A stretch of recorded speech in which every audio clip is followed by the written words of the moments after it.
La nuée de journalistes présents en conférence de presse l'illustre parfaitement. Tony Parker en France est à chaque fois un événement et c'est désormais officiel. Le meneur des Spurs est le nouvel homme fort de l'Asvel, puisque ce matin il a racheté le club à Gilles Moreton qui le dirigeait depuis 13 ans.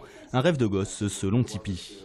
J'ai toujours eu ce sens de management, ça m'a toujours intéressé de prendre une marque et d'essayer de la monter le plus haut possible.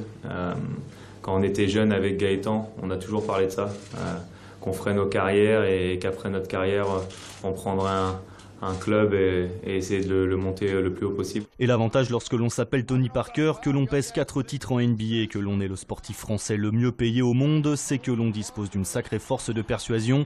Deux de ses anciens coéquipiers des San Antonio Spurs, Michael Finley et Corey Maggette, sont eux aussi rentrés au capital de l'Asvel. Pour autant, le nouveau président prévient d'entrée, il n'est pas là pour vendre du rêve.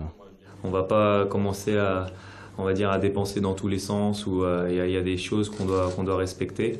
On ne va pas tout révolutionner, parce qu'il y a des choses qui ont été faites avant, il y a des choses qui ont été bien faites, il y a des choses qui ont été moins bien faites. Après, maintenant, c'est à nous d'imposer ce qu'on a envie d'accomplir ici. En revanche, rien n'a été dit concernant la nouvelle salle. Côté sportif, Pierre Vincent conserve les rênes de l'équipe première et a même été promu manager général.